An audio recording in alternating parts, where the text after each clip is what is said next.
Il adore porter du vinyle dans les rues de Paris. Emmanuel Mézeray, alias Daddy Reggae, alias Monsieur Jukebox, alias Fête du Bruit, balance ses disques à plein tube dans les haut-parleurs de son camion, tandis qu'il sillonne la capitale.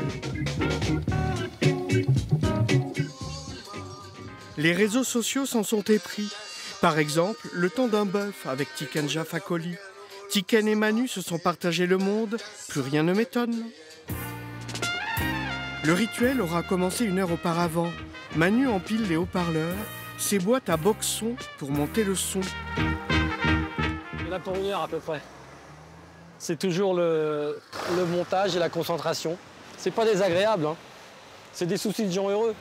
Des soucis de gens heureux et des souvenirs d'adolescents joyeux. À Draveil, là où il a grandi, les HLM vibraient des sons caribéens. Manu était déjà dans le bain. Je suis allé beaucoup à Kingston et dans les Antilles en général. J'ai monté des sound systems, j'ai monté des soirées dans la musique et je suis chauffeur déménageur depuis l'âge de 18 ans.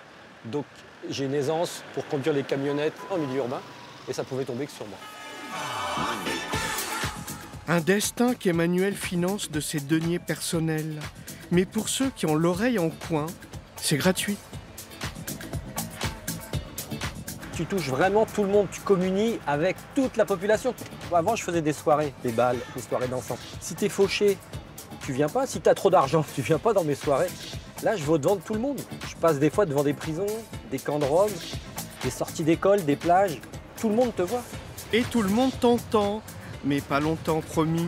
Le camion jaune stationne seulement quelques minutes au même endroit pour ne pas énerver la maréchaussée. Attention, il faut jouer le jeu. On est un intrus quand même dans la ville. Et il y a des siestes, il y a des commerçants qui travaillent. Si on lève la main, si quelqu'un lève la main en disant du balai, il faut jouer le jeu, il faut partir. Il y a assez de place pour faire 200 mètres et recommencer à côté. Et puis là, tomber sur des gens qui vont vous envoyer des bisous, des cœurs, etc. Je suis un gosse, moi. D'ailleurs, mon message, c'est ne grandissez pas, c'est un piège. C'est comme un jouet en main. Hein. Non, je m'amuse. Nous continuerons nos pérégrinations insolites dans le prochain épisode avec Alison qui pose son salon d'esthétique dans les villages de Seine-et-Marne.